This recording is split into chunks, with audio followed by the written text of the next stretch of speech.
오늘 하나님 말씀은 요한복음 8장 31절부터 32절에 있는 말씀을 함께 보도록 하겠습니다.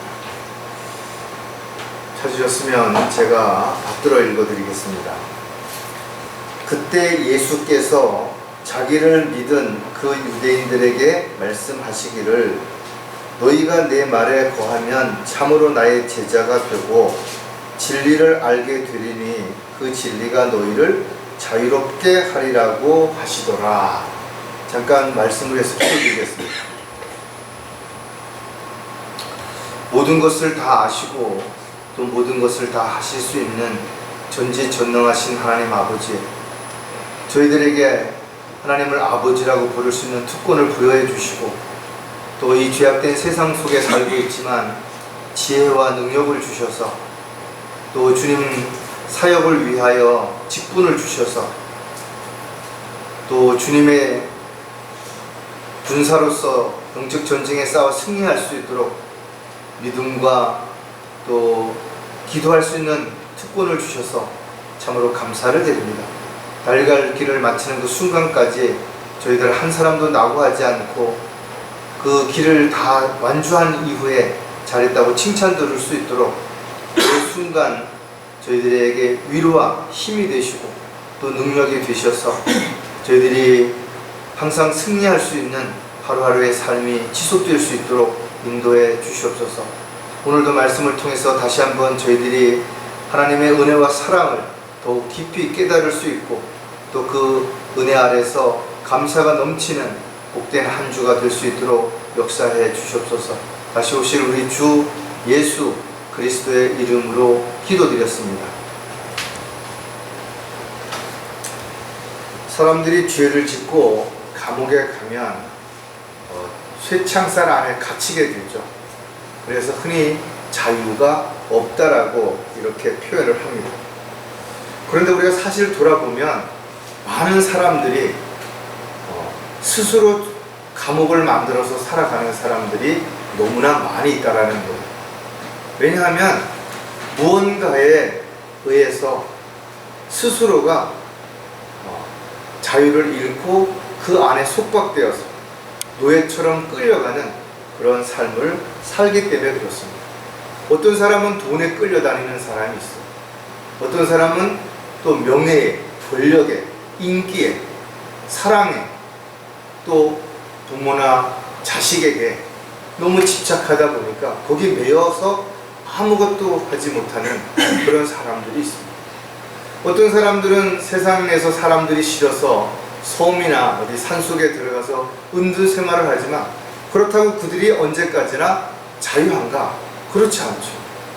또 살면서 어떤 사고라든지 질병으로 인해서 혹시나 죽지는 않을까? 혹시나 자기가 이루는 것이 다 없어지지는 않을까? 늘 사람들이 두려움과 불안 속에서 그렇게 살아가는 것입니다. 오늘 본문을 보면 유대인들에게 예수님께서 하신 말씀입니다. 그들이 율법 아래 있었기 때문에 그들은 자유가 없었던 것이죠. 예수님을 믿었지만 그들이 여전히 죄 가운데 있었기 때문에 자유롭지 못한 그들에게 예수님께서 너희가 진리를 알게 되면 그 진리 안에서 진정한 자유를 누릴 것에 대한 부분들을 가르쳐 준 것입니다. 저와 여러분도 세상에서 죄인들과 함께 동일하게 아무런 소망 없이 살다가 주님을 만나서 진리를 알게 되었고 그래서 모든 것들을 다 버리고 지금 믿음 안에서 말씀 안에서 또 다시 오실 주님을 소망 가운데 기다리면서 살아가고 있는 것이죠. 비록 우리가 여러 가지 부족한 부분들이 많이 있다 하더라도 또 우리 교회가 다른 교회와 비교해서 작고 또 사람들도 많지 않고 전통도 오래되지 않았다 하더라도 비교 대상으로 보지 않는 것이죠. 부러워하지 않는 이유는 간단한 것입니다. 우리가 진리를 알았고 그 진리 안에서 살고자 하기 때문에 그렇다라는 거죠. 그래서 많은 사람들이 진리를 알았음에도 불구하고 왜 세상으로 돌아가는가? 그것은 진정한 진리의 가치를 알지 못했거나 또는 그 가치를 소홀히 여겼기 때문에 그렇다라는 것도 우리가 한번 좀 생각해 본다면 저와 여러분이 앞으로 가는 길이 비록 힘들고 또 많은 사람들이 가지 않는다 하더라도 저와 여러분이 끝까지 달려갈 길을 마치는 그 순간까지 진리 안에서 자유를 누리면서 신앙생활을 하며 아름다운 열매 맺는 그런 간증의 삶이 지속되기를 다시 한번 생각하는 그런 시간이 됐으면 좋겠습니다. 오늘 설교 제목은 진리 안에서 자유롭게 되려면, 진리 안에서 자유롭게 되기 위해서는 가장 먼저 진리가 무엇인지를 정확하게 알아야 되는 것입니다. 빌라도는 진리를 앞에다 두고도 알지 못했던 것이 바로 예수님이 진리이신데 그는 예수님을 바라보고 앞에 있음에도 불구하고 진리가 무엇이냐고 물었던 것입니다. 또 성령이 진리이죠. 예수님이 부활하신 이후에 성령께서 이 땅에 오셔서 구원받은 사람들의 몸에 거하게 되시고 또 지금도 구원받은 사람들을 바른 길로 인도하시고 돌보시고 지키시고 이끌어 가시는 것입니다. 따라서 저와 여러분이 진리 안에서 자유롭게 되기 위해서는 진정한 자유가 무엇인지를 알아야 되는 것입니다. 그냥 벗어나서 내 마음대로 내가 하고 싶은 대로 하는 것이 진정한 자유인가? 그렇지 않다라는 거예요. 우리가 주님 안에 있을 때, 주님의 말씀 안에 거할 때 진정한 자유가 있다라는 겁니다.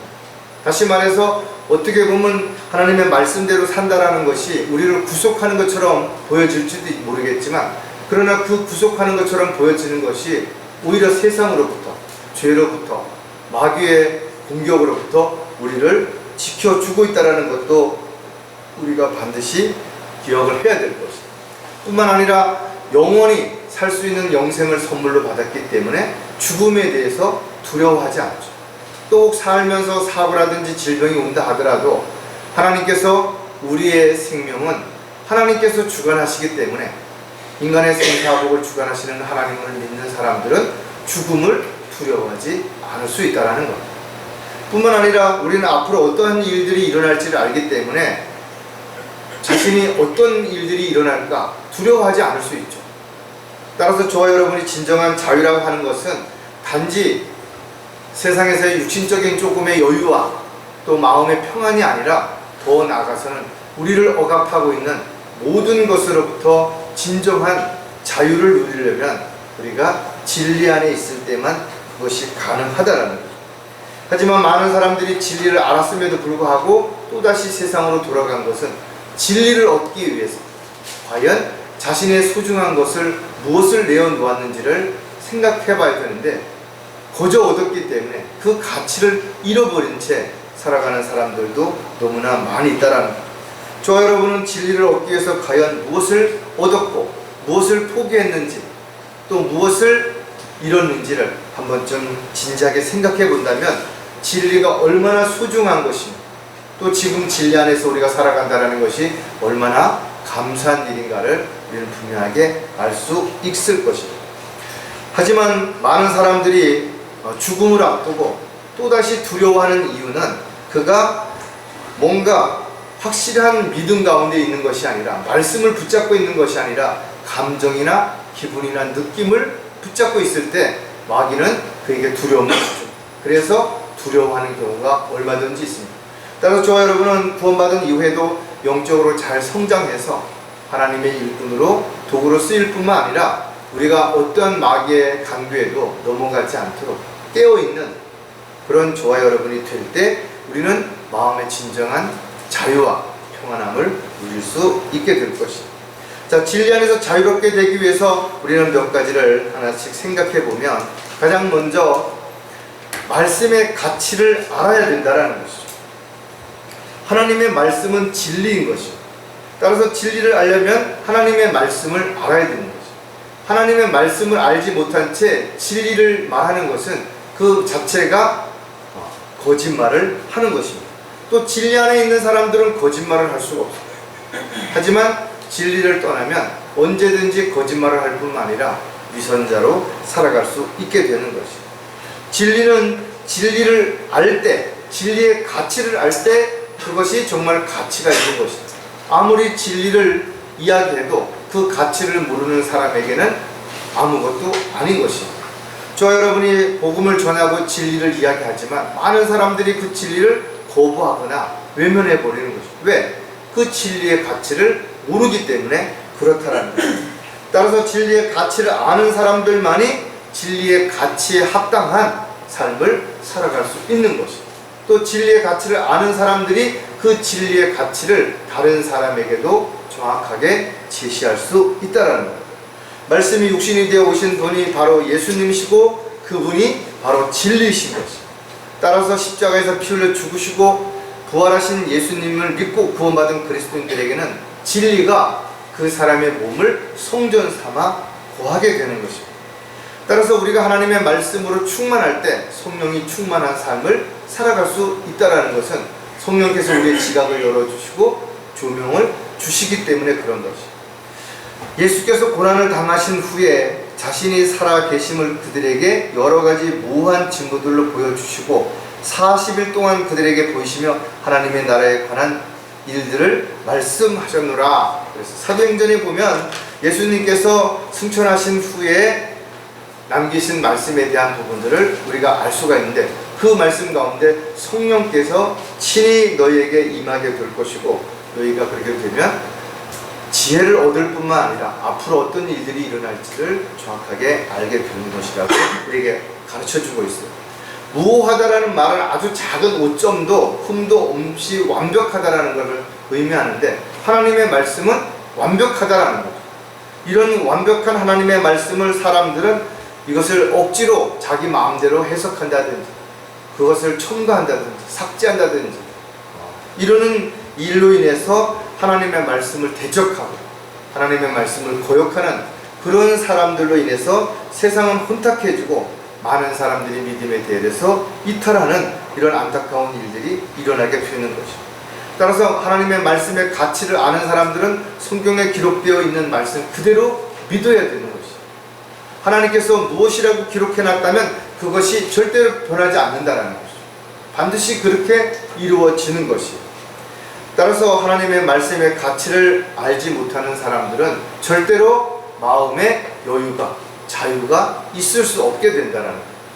자, 말씀의 가치를 알기 위해서도 또 우리가 몇 가지를 생각해 봐야 되는데 말씀의 가치를 알려면 억지로 풀려고 하지 말아야 되는 거죠. 영적으로 어린 사람들은 성경을 다 이해할 수 없어요.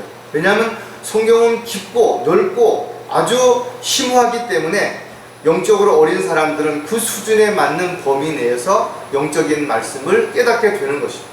성경은 이렇게 비유하죠. 어린아이는 젖이나 우유를 먹을 수 있지만 성장하게 되면 과일이라든지 빵이라든지 고기를 먹을 수 있게 되는 것입니다. 따라서 영적으로 어린 사람들에게는 그 사람의 수준에 맞는 영적인 음식을 공급해 줄 때 그가 가장 소화를 잘하고 성장할 수 있게 되지만 그에게 오히려 영적으로 심오한 말씀을 주입해버리면 그것이 그에게 걸림이 돼서 오히려 방황하게 되고 그것으로 인해서 어려움에 처할 수 있다는 거예요. 베드로후서 3장 16절에 보면 그의 모든 편지에서도 이런 것에 관하여 말하고 있으니 그 가운데 깨닫기 어려운 것이 덜어 있어 무식한 자들과 견고하지 못한 자들이 다른 성경들처럼 억지로 풀다가 스스로 멸망에 이르느니라. 많은 사람들이 지금 성경을 막 자기 마음대로 해석하고 그것을 가지고 사람들을 설득을 시키고 세뇌를 시키고 있습니다. 하지만 그들은 마치 퍼즐 게임을 하는 것처럼 억지로 맞지도 않는 퍼즐을 주워다가 억지로 끼워 맞히는 것이죠. 처음엔 그럴듯하지만 점점 시간이 지날수록 그 퍼즐들은 맞을 수가 없게 되죠. 그러니까 종교적인 열성이라든지 다른 데 마음을 돌리게 해서 어떤 충성 경쟁을 만들어 놓고 이래서 사람들로 하여금 성경에 더 깊이 있게끔 알 수 없는 그런 일들로 인해서 수많은 사이비들이 생겨나고 있는 것입니다. 하지만 성경은 이렇게 기록하고 있죠.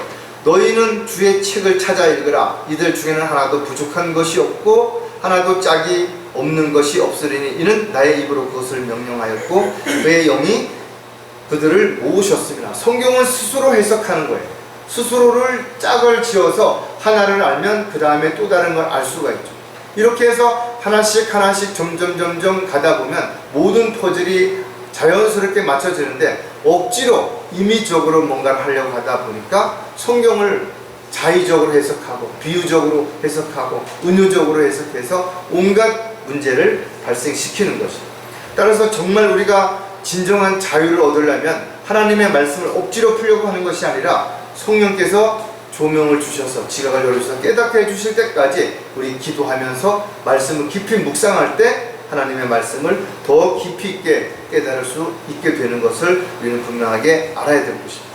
자, 말씀의 가치를 알려면 두 번째, 함부로 삭제하지 말아야 된다 이거죠. 저와 여러분이 살아가는 데 있어서 성경만큼 중요한 것은 아무것도 없습니다. 왜냐하면 성경이 우리의 삶의 잣대가 되고 또 모든 것을 결정함에 있어서 최종 권위가 되기 때문에 그렇습니다.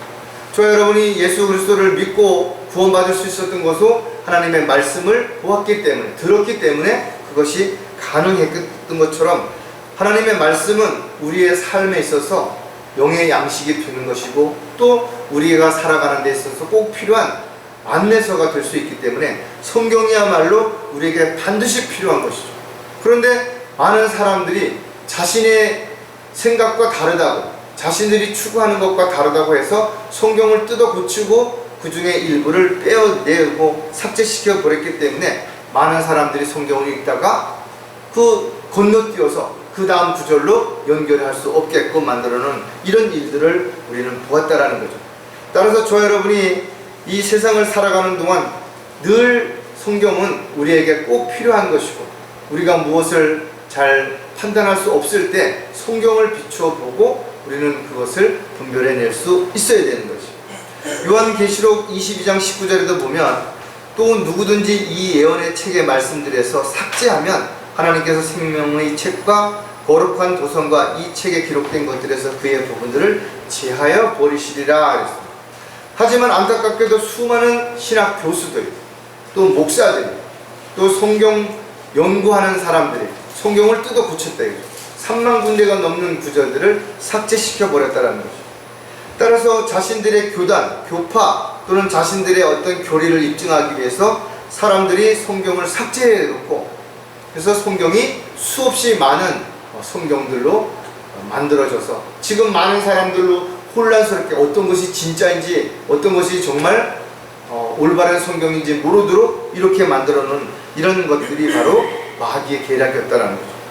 마귀는 어떻게든지 사람들이 성경을 볼 수 없도록 하기 위해서 성경을 지금까지 수없이 불태우기도 했고 삭제시키기도 하고 사람들 손에서 빼앗기도 하고 엉망으로 그렇게 만들었다는 거죠. 왜냐하면 많은 사람들이 진리를 알게 되고 하나님의 말씀을 알게 되면 자유함을 얻게 될 것을 알았기 때문에 그랬다라는 거죠. 너희는 내가 너에게 명령한 그 말씀에 더하지도 말고 거기서 빼지도 말고 내가 너에게 명령하는 주 너희 하나님의 계명들을 지키라. 신명기에서도 보면 동일하게 하나님의 말씀을 삭제하지 말라고 기록해 놨음에도 불구하고 지금도 여전히 자신들을 옹호하기 위해서 자신들의 입장을 강건하게 하기 위해서 성경을 뜯어 고치는 사람들이 얼마든지 있는데 그들이야말로 가장 큰 죄를 짓고 있다라는 것. 그들은 하나님의 말씀을 그 가치를 모른 채 예수님의 팔, 다리 한 부분을 뜯어내는 그러면서도 자기들이 올바르게 한다라고 착각하는 그런 사람들이 우리 주변에 있다는 거죠. 자, 말씀의 가치를 알려면 자신의 생각을 더하지 않아야 한다는 거죠. 많은 사람들이 성경을 읽다가 잘 이해가 안 되면 그것을 기다리고 기도하고 또 물어보고 이렇게 성장하면서 그것을 알아가야 되는데 조급한 나머지 자기 생각을 가지고 자기 마음대로 생각을 해버리는 것이죠. 그러다 보니까 거기다가 뭔가를 첨가해서 사람들을 설득시키려고 하는 그런 일들이 벌어지게 되는 것입니다. 사탄이 이분을 속이기 위해서 사용하는 방법도 마찬가지. 하나님의 말씀에다가 자기의 어떤 말을 첨가해버린 것이죠. 하나님께서 지으신 들의 어떤 짐승들보다도 뱀은 더욱 간교하더라. 그가 여자에게 말하기를 참으로 하나님께서 말씀하시기를 너희는 동산의 모든 나무에서 나는 것을 먹지 말라 하시더냐. 모든 나무에서 나는 것은 다 먹을 수 있지만 선과 악을 알게 하는 나무에게서 나는 것만 먹지 말라고 했는데 모든 나무에게서 이렇게 이야기하면서 너희 눈이 밝아질까봐 그렇게 했다라고 이야기했을 때 이분은 욕심으로 인해서 그것을 보게 되니까 더 먹음직해서 그것을 따먹고 남편에게도 주는 그런 일들이 반복적으로 지속적으로 또 전가되는 이런 상황들이 이루어지게 됐다는 거죠. 즉 육신적인 욕망을 채우고자 하는 욕심이 그 사람의 눈을 멀게 만드는 거죠. 많은 사람들이 영적인 눈이 멀어지는 이유는 바로 욕심 때문에 그렇다는 거죠. 잠언 30장 6절에 너는 그 말씀에 더하지 말라. 그분이 너를 책망하실까 하며 내가 거짓말쟁이가 될까 함이라. 자기의 말을 첨가하는 것은 결과적으로 거짓말을 하게 되는 것이에요. 마귀는 성경을 알지 못하도록 성경에다가 온갖 사람들이 좋아하는 그런 것들을 집어넣은 것입니다. 그래서 사람들의 생각, 사람들의 기분, 느낌, 이래서 성경을 사람들에게 쉽게 편하게 읽는다라는 미명 아래 물타기를 해버린 것이죠. 따라서 마귀에게 속은 많은 사람들이 자신의 생각이나 느낌이나 기분에 따라서 모든 것을 판단하고 또 그것을 열정적인 종교의 어떤 행위로 보여주기 위해서 거짓 교리에, 이단 교리에 넘어가서 지금도 그렇게 거짓 맹신을 하고 있는 것을 우리는 쉽게 볼 수가 있다는 거죠. 사탄이 이불을 속인 것처럼 지금도 많은 사람들이 사람들을 속이는 것이. 그래서 네 생각에는 어떠냐?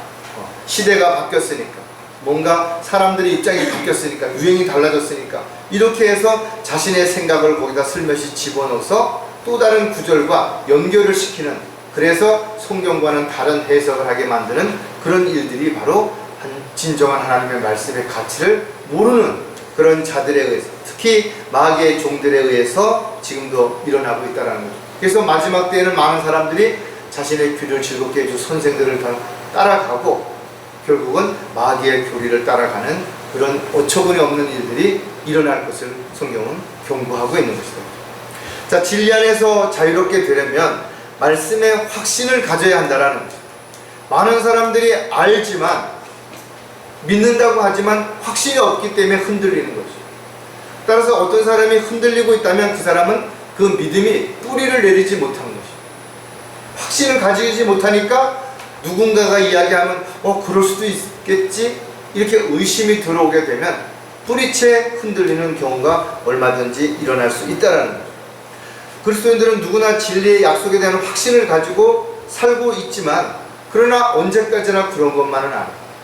어느 순간에 육신적이고 세상적이 되면 그 믿음이 흔들리게 되고 그 약속조차도 어느 순간에 의심이 일어나게 된다는 것.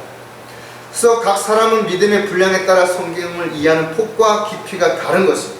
모든 사람이 똑같이 성경을 읽었다 하더라도 똑같이 깊이 있게 깨닫는 것이 아니라 더 멀리 보는 것이 아니라는 것입니다. 내게 주신 은혜로 인하여 너희 중 각 사람에게 말하노니 자신에 대하여 마땅히 생각할 그 이상의 생각을 품지 말고 다만 하나님께서 각 사람에게 나누어 주신 믿음의 분량에 따라 건전하게 생각하라 하겠습니다. 믿음의 분량에 따라서 너무 앞서지 말라는 거죠. 그렇다고 또 너무 뒤처지지도 말라는 거죠. 각 사람이 자기 그릇이 있고 그 그릇에 합당한 믿음의 분량에 따라서 하나님은 그 사람에게 성경을 깊이 있게 깨닫게 하시는 것들도 한정적으로 정해 주시는 것이죠. 왜냐하면 교만한 사람이 성경을 더 깊이 깨달게 되면 너무 자만해서 마귀가 될 수 있다고 하는 것을 우리는 성경에서 볼 수 있죠. 마귀가 그랬던 것처럼 가장 피조물 중에 완벽하게 창조되었던 마귀가 자기가 하나님의 보좌를 넘보게 된 거예요. 마찬가지로 하나님께서도 어떤 사람에게 감당할 수 없는, 만약에 어떤 일을 맡기면 그가 그 일에 치여서 오히려 그 일을 감당할 수 없게 되는 것입니다. 그래서 각 사람에게 나눠준다는 말에 대해서 우리는 하나님께서 이미 정해놓고 해주시는 것처럼 생각할 수 있지만, 그 의미는 장사를 할 때 돈을 내가 얼만큼 냈느냐에 따라서 물건을 얼마만큼 받을 수 있느냐, 이것과 같은 의미를 가지고 있어요. 즉 다시 말해서 내가 하나님을 얼마만큼 사랑하고 얼마만큼 하나님 앞에 헌신을 안고 얼마만큼 하나님을 위해서 내가 내 자신을 부인하느냐에 따라서 그만큼 하나님께서 나에게 일들을 감당할 수 있는 능력과 믿음을 허락해 주신다는 거죠. 만약에 우리가 쉽게 생각하면 나도 사도 바울과 같은 믿음을 주세요 라고 말할 수는 있겠죠. 그러나 정말 사도 바울과 같은 믿음을 주셨다 하더라도 우리가 그것을 감당할 수 없다면 오히려 우리가 하나님께 영광이 되는 게 아니라 걸림이 될 수도 있다라는 거예요. 그래서 하나님께서는 각자가 하나님 앞에 어떤 마음가짐, 어떤 자세로 임하느냐에 따라서 그 사람이 어떤 일을 감당할 수 있는 믿음의 분량만큼 능력도 허락해 주신다라는 거예요. 자, 진리에 대한 확신이 없다면 누구도 자유할 수 없죠. 말씀의 확신을 가지려면 우리가 또 몇 가지를 생각해 보면 기복신앙이 되지 않아야 한다는 것이죠. 어느 시대나 하나님께서는 놀라우신 방법으로 기적을 통해서 하나님의 위대하심을 드러내 주셨던 것을 우리 성경을 통해서 볼 수가 있죠. 예수님께서 이 땅에 오셔서 공생의 기간 동안도 참으로 놀라운 기적들을 많이 보여주신 것입니다. 어떤 누구도 하나님이 아니시고는 이렇게 할 수 없다라고 이야기할 만한 놀라운 일들을 실질적으로 보여주신 것입니다. 그러나 예수님께서 그러한 능력을 보여주신, 기적을 보여주신 이유가 사람들에게 잘 먹고 잘 살고 아프지 않고 억압당하지 않게 하기 위해서 그렇게 보여준 것이 아니라 바로 하나님의 아들이시라는 것, 바로 그리스도라는 것을 사람들에게 알려주게 하기 위해서 이와 같은 것들을 실질적으로 보여주신 것입니다. 따라서 오늘날도 많은 사람들이 예수 그리스도께서 기록하신 그 보여주신 성경을 통해서 우리에게 이미 다 보여주심에도 불구하고 여전히 기적을 쫓아 살아가는 은사주자 같은 사람들이 많이 있죠. 이런 사람들은 하나님의 말씀에 대한 확신이 없기 때문에 그렇다라는 거예요. 고린도전서 1장 22절부터 24절에 이런 말씀이 있죠. 유대인들은 표적을 구하고 헬라인들은 지혜를 찾지만 우리는 십자가에 못 박히신 그리스도를 전파하노니 이것은 유대인에게는 거치는 것이 되고 헬라인들에게는 어리석은 것이 되지만 부르심을 받은 사람들에게는 유대인에게나 헬라인에게나 그리스도는 하나님의 능력이요 또 하나님의 지혜니라 그랬어요. 즉 예수님이 이 땅에 오셔서 십자가에 못 박히시고 모든 사람의 죄를 대신해서 죽으셨다가 부활하신 이후에는 헬라인이나 유대인에게나 오직 하나님의 능력과 지혜는 바로 예수 그리스도를 통해서 믿음으로 구원받고 하나님의 자녀가 되는 것입니다. 오늘날 많은 사람들이 그렇지만 기복적인 신앙을 가지고 예수님을 믿으면 잘 먹고 잘 살고 편안하고 모든 것이 다 좋아진다는 이런 잘못된 생각 때문에 여러 가지 또 잘못된 신앙들이 만들어지게 되는 거죠. 우리는 베드로를 통해서 분명하게 알 수 있는데 그는 온갖 기적을 보았고 자신이 직접 물 위를 걷기도 했죠. 안전뱅이를 일으켜 세우기도 했고 또 예수님을 변화된 그 상황에서 직접 본 적도 있다 이거죠. 그럼에도 불구하고 그가 날이 새어 새별이 너희 마음에 떠오르기까지 너희가 예언의 말씀을 주의하는 것이 잘하는 것이라 했어요. 즉 하나님의 말씀이 얼마나 더 중요한지를 분명하게 베드로도 지시하고 있다는 것이죠. 이와 같이 가장 큰 기적은 우리가 구원받은 것이고 이제 다시 주님이 우리를 데리러 오신다는 것을 우리가 확신 가운데 있는 사람들은 기복신앙이 아니라 성경에 기록된 하나님의 말씀을 믿는 올바른 신앙생활을 할 수 있는 그런 삶이 될 것이고 그런 사람들이야말로 주님의 말씀 안에서 진정한 자유를 누릴 수 있게 되겠죠. 자, 말씀의 확신을 가지려면 주를 온전히 신뢰해야 한다는 겁니다. 예수 그리스도께서 믿는 모든 자들에게 확신을 주시는 것이죠. 그러나 이런 사실을 지식적으로만 알고 있다면 그가 어떤 힘들고 어려운 상황이 있을 때 그의 그 지식이 순간 뭔가에 의해서 흔들리게 되는 것이에요. 따라서 많은 사람들이 믿는다고 말하지만 그 믿음이 실행할 수 있는 믿음이 아니라면 그냥 단지 알고 있는 지식에 불과한 것이 되는 것이죠. 많은 사람들이 진리를 알고 있어요.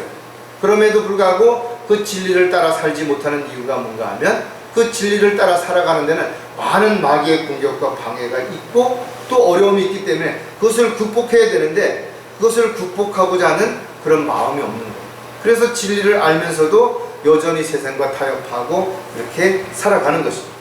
자, 고린도후서 1장 9절에 보면 우리는 우리 자신 속에 사형 선고를 받았으니 이는 우리로 우리 자신을 신뢰하지 아니하고 죽은 자들을 살리시는 하나님만을 신뢰하게 하려 함이라. 전적으로 하나님을 신뢰하기 위해서는 자신을 죽은 것으로 인정해야 되는 거죠. 그래서 사도 바울은 나는 내일 죽노라고 고백했고 나는 십자가에서 정욕과 함께 못 박았다라고 이야기하는 것이죠. 이렇게 자신이 죽은 것으로 여길 때 모든 근심, 걱정, 염려, 세상적인 일로부터 자유할 수 있고 그런 모든 것들을 주님 앞에 맡길 수 있게 되는 것이죠. 따라서 온전히 주를 신뢰하지 못하는 사람들은 힘들고 어려워지면 오히려 주님이 아니라 세상의 누군가가 또 자신에게 뭔가를 도와줄 수 있는 어떤 힘에 의지하게 되고 그것들을 신뢰하기 때문에 그 자유가 깨어지게 되는 것이다. 따라서 주님을 온전히 신뢰하지 못하는 사람들은 하나님의 약속을 의심하게 되고 그 의심이 불안과 초조, 두려움으로 이어져서 결국은 그 확신에 대한 말씀에 대한 부분들이 점점 사라져서 흔들리게 되고 결국은 하나님의 은혜와 안에서 사랑 안에서 참된 자유를 누리지 못하고 방황하게 되는 결과를 가져오게 되는 거죠. 자, 말씀의 확신을 가지려면 기록된 문자 그대로 믿어야 한다는 거죠. 하나님의 말씀을 이해하고 해석하고 연구함에 있어서 가장 중요한 원칙은 바로 성경에 기록된 문자 그대로 믿고 받아들이라는 것이에요. 여기에다가 인간의 생각이나 지식이나 경험을 집어넣게 되면 참으로 생각지도 않은 상상할 수도 없는 놀라운 어떤 그런 일들로 인해서 하나님의 뜻과 계획과는 전혀 다른 그런 문제와 그런 어려움이 발생할 수 있게 되는 것이죠. 그가 모든 사람을 위하여 죽으신 것은 산 자들이 이제부터는 더 이상 자신을 위하여 살지 않고 자기들을 위하여 죽었다가 다시 살아나신 그분을 위하여 살게 하려는 것이라. 이것을 문자 그대로 우리가 받아들인다면 더 이상 이제는 나 자신을 위해서 사는 것이 아니라는 것이죠. 바로 나를 위해서 죽었다가 다시 부활하신 주님을 위해서, 주님이 기뻐하시고 주님이 원하시고 주님이 바라시고 주님이 우리에게 요구하시는 대로 우리가 사는 것이 가장 현명한 그리스도인들의 삶인 것이죠. 여기에 이와 같은 하나님의 말씀에다가 자기 생각이나 자기 입장을 집어넣어서 그래도 나는 이걸 하고 싶고 이건 해야 되고 이건 이래서 안 되고 저건 저래서 안 된다라는 자기의 주장을 앞세우게 된다면 그는 진정한 자유가 없이 또 다른 무엇인가에 끌려가거나 속박되어서 억압된 삶을 살아갈 수밖에 없다는 거죠. 갈라디아서 2장 20절도 동일하게 우리에게 주시는 말씀인데 내가 그리스도와 함께 십자가에 못 박혀 있으나 그럼에도 나는 살아있노라. 그러나 나는 내가 사는 것이 아니요 그리스도께서 내 안에 사시는 것이라. 내가 이제 육신 안에서 사는 것이라. 내가 육신 안에서 사는 삶은 나를 사랑하셔 나를 위해 자신을 주신 하나님의 아들을 믿는 믿음으로 사는 것이다. 내가 죽었음에도 불구하고 살아있다라는 거죠. 어디에? 주님으로부터 또 예수 그리스도로부터 예수 그리스도를 위하여 예수 그리스도를 인하여 우리가 살아가고 있다라는 거죠. 그것이 모두 믿음 안에서 그렇게 하고 있다라는 거죠. 따라서 저와 여러분이 성경에 기록된 말씀을 문자 그대로 믿지 못한다면 거기에다가 뭔가 자신의 인간적인 생각이나 경험을 집어넣어서 상상을 하게 되고 그 상상이 말도 안 되는 엉뚱한 해석을 낳게 만들고 그렇게 되다 보니까 결국은 진정한 자유가 없이 뭔가가 두려움과 불안함 속에서 처할 수밖에 없다라는 것이죠. 따라서 저와 여러분이 언제 어디서든지 간에 더 이상 이제는 살아있으나 내가 내 자신을 위해서가 아니라 주님을 위해서 산다면 내 자신이 드러나는 것이 아니라 나를 통해서 주님이 드러나는 그런 삶을 살아갈 때 진정한 자유가 있을 뿐만 아니라 진정한 주님으로부터 마음의 평안을 얻을 수 있게 된다는 거죠. 따라서 말씀의 확신이 없는 사람들은 진정한 자유가 없는 것이에요. 그래서 저와 여러분이 어떠한 경우에도 하나님의 말씀을 붙잡고 흔들리지 않아야 되는데 이런 것에서 문제가 있다면 즉시 다시 말씀으로 돌아가서 처음 그 위치로 돌아가서 자신을 부인하고 십자가를 바라보는 그런 저와 여러분이 반드시 되어야 될 것입니다. 자, 마지막으로 진리 안에서 자유롭게 되려면 말씀을 믿고 기다려야 한다는 겁니다. 하나님의 말씀을 믿었다고 하더라도 그 말씀이 즉시 이루어지지 않는 것들이 많이 있죠. 성경에 기록된 약속들 가운데 이미 약속이 이루어진 것도 있지만 지금 이루어지는 것도 있고 앞으로 언젠가 이루어질 것들도 분명 있을 것입니다. 따라서 저와 여러분이 하나님의 말씀을 믿는다라는 것은 지금 눈에 보이는 것들만, 또 이루어진 것들만을 믿는 것이 아니라 이루어지지 않은 것들, 누가 보더라도 인간적인 생각으로는 불가능한 것처럼 보여지는 그런 약속들조차도 믿을 때 우리는 하나님의 약속을 기다릴 수 있고 다시 오신다는 주님을 우리가 기다릴 수 있게 되는 것입니다. 세상에 아무리 비싸고 아무리 사람들이 좋아하는 것이라도 결국은 시간이 지나면 고장이 나고 폐차장에 가서 쓸모없이 된다 이거죠. 명품 가방도 옷도 유행이 지나면 사람들이 찾지 않는 것이. 이 세상의 모든 것들은 다 결국은 언젠가는 없어지게 되지만 오직 진리만이 영원하시다는 거죠. 왜? 진리는 변함이 없으시기 때문에 그런 것이죠. 따라서 성경은 우리에게 진리 안에서 진리를 행하고 진리 안에서 살아가라고 우리에게 지속적으로 이야기하는 것입니다. 따라서 저와 여러분이 진리 안에서 진리를 따라 살아가기 위해서는 그 진리의 가치를 알아야 될 뿐만 아니라 그 진리의 하나님의 말씀에 우리가 합당한 도구로 일꾼으로 쓰임받을 수 있도록 온전하게 자신을 주님 앞에 내어드려서 종으로서 일꾼으로서 합당하게 그렇게 살아갈 수 있어야 되는 것입니다. 어떤 경우에도 변질되거나 오염되어서 하나님이 원하시지 않는 그런 육신적이고 세상적인 삶을 살아가는 그리스도인으로서 주님 앞에 서는 날 부끄러움을 당하지 않기 위해서 저와 여러분은 다시 한번 정신을 차리고 깨어 있어야 될 뿐만 아니라 지금 내가 믿고 확신 가운데 하나님의 다시 오심, 또 하나님의 약속을 소망 가운데 기다리고 있는지를 반드시 점검해 볼 필요가 있다라는 것이죠. 왜냐하면 진리가 영원하지 못한다면, 진리가 내 안에서 나를 이끌어가지 못한다면 언젠가 실족하거나 곁길로 갈 수도 있기 때문에 그렇다라는 것. 따라서 저와 여러분이 하나님의 말씀을 굳게 붙잡고 그 약속을 기다리고 있다면 세상 사람들이 또는 마귀가 어떠한 방법으로 우리를 미혹하고 세상에 아무리 좋은 것을 유혹한다 하더라도 우리는 그것을 단호하게 뿌리치고 믿음을 지킬 수 분명히 있을 것입니다. 자, 말씀을 믿고 기다리려면 가장 먼저 서로 거짓말하지 않아야 한다는 거죠. 한 사람이 거짓말을 하게 되면 상대방은 또 그것을 더 진실처럼 보이게 해서 더 많은 어떤 거짓말을 보다 집어넣어서 이야기하게 되겠죠. 점점 부풀어지는 것이다. 진리를 선포하는 사람이나 받아들이는 사람에 따라서 진리가 바뀌어지는 거 아닌 것입니다. 진리는 늘 한결같지만 그러나 그 진리를 선포하고자 하는 사람들의 마음이나 생각에 따라서 그 진리를 왜곡시키거나 상대적 진리를 내세우거나 진리의 또 다른 무언가를 첨가시키면 그 진리가 올바른 가치를 잃어버리게 되는 것이죠. 하지만 마지막 때는 진리가 비방을 받게 될 것이라 했어요. 왜? 많은 사람들이 진리의 가치를 훼손시켜버리고 그 진리의 가치를 감추어버렸기 때문에 그렇게 된다는 거죠. 그래서 많은 사람들을 위선으로 거짓말을 하게 될 것이고 진리는 오히려 사람들에게 비난을 받게 될 것이라는 거죠. 따라서 저와 여러분은 진리 안에서 진리를 따라 말하기 위해서는 진리를 지속적으로 행해야 될 것입니다.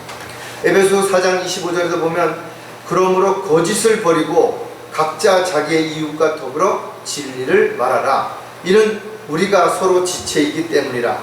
서로 우리가 한 몸이고 지체라면 진리를 말해야 된다는 거죠.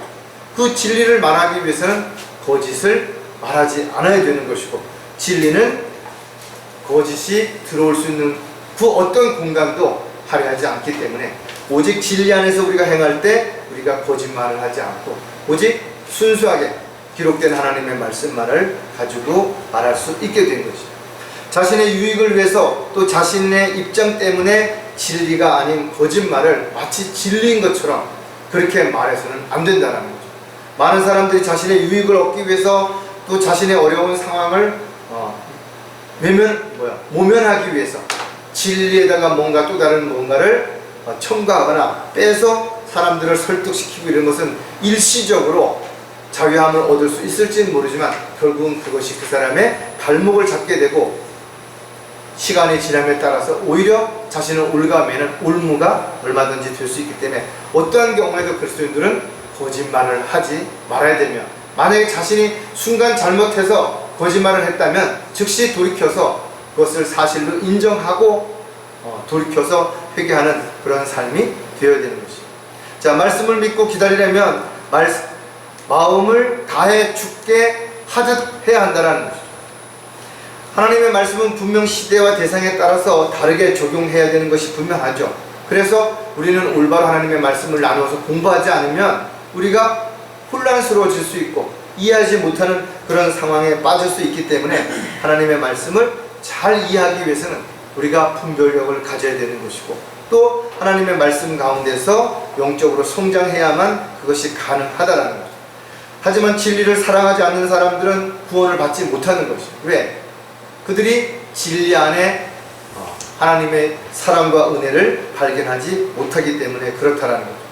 따라서 골로새서 3장 23절과 24절에서 보면 무슨 일을 하든지 마음을 다하여 죽게 하듯 하고 사람에게 하듯 하지 말라. 이는 너희가 유업의 상을 주께로부터 받은 줄 알미니 너희가 주 그리스도를 숨기고 있음이라.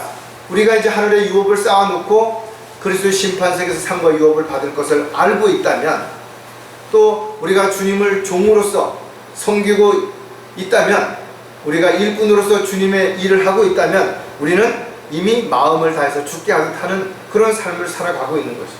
사람들에게 보이기 위해서, 인정받기 위해서 하는 것이 아니라 우리의 마음과 생각과 우리의 가치관, 우리가 계획하는 것, 모든 것을 다 알고 계시는 하나님 앞에 우리가 진실되게 그렇게 마음을 다해서 하고 있다면 주님은 그것을 다 보고 계시고 다 알고 계신다는 것이죠. 그리고 또한 그것에 대한 합당한 대가를 반드시 상과 유업으로 주신다고 약속하신 것이죠. 따라서 저와 여러분이 하나님의 자녀라면 어디에 있든지 무엇을 하든지 자신이 하나님의 자녀답게, 또 그리스도인답게 그리스도의 향기를 나타내고 열매 맺는 삶이 지속되어야 되죠. 그러기 위해서 우리가 누구를 만나서 무엇을 하든지 항상 죽게 타고 사람에게 하지 않아야 우리의 삶을 통해서 아름다운 간증의 삶이 드러나게 될 것입니다. 자, 말씀을 믿고 기다리려면 성령님의 경고를 잊지 말아야 한다는 거예요. 진리를 좀 더 깊이 알고 이해하려면 반드시 성령님의 조명을 받아야 되는 거예요. 성령님께서 우리에게 조명을 열어주고 지각을 열어주지 않는다면 하나님의 말씀을 이해하는 건 한계가 있는 것입니다. 성경을 공부하지 않으면 주어진 말씀에 대하여 이해할 수도 없고 깨달을 수도 없죠. 그래서 일단은 우리가 성경을 읽고 또 성령님께서 조명을 주셔서 깨닫게 해주실 때 우리는 점점 더 장성하게 성장할 뿐만 아니라 우리가 믿음이 더 성장하고 굳건해지기 때문에 하나님의 약속대로 하나님의 도구로 일꾼으로 헌신하는 삶을 살아갈 수 있게 되는 것이죠. 디모데전서 4장 1, 2절에 보면 이제 성령께서 분명히 말씀하시나니 마지막 때에 어떤 자들이 믿음에서 떠나 미혹하는 영들과 마귀들의 교리를 따르리라. 그들 자신이 양심이 화인을 맞아 위선으로 거짓을 말하리라. 이러한 경고는 앞으로 수많은 사람들이 믿음에서 떠날 것을 이미 성령께서 아시고 계셨기 때문에 이렇게 경고하고 계시는 것이. 특히 주님께서 다시 오실 때 믿음을 지키고 달려갈 길을 마치는 사람들이 많지 않을 것이라는 것을 우리에게 분명하게 경고하고 있다는 겁니다. 따라서 저와 여러분도 한순간 방심하거나 한눈을 팔거나 세상에 있는 것들에 마음을 빼앗기게 되면 마귀의 이런 올무에 걸려 넘어질 수도 있고 미혹에 넘어갈 수도 있게 된다는 거죠. 따라서 우리는 성경에 기록된 하나님의 말씀을 조금도 의심 없이 확실하게 믿고 있다면 성령님께서 말씀하시는 이 경고도 귀담아 들으시고 우리 역시 방심하지 않는, 그리고 정신을 차리고 깨어있는 그런 가운데서 하나님의 말씀을 굳건히 붙잡고 흔들리지 않는 믿음의 삶을 살아갈 때 우리가 주님 다시 오실 때 잘했다고 칭찬을 들을 수 있게 될 것입니다.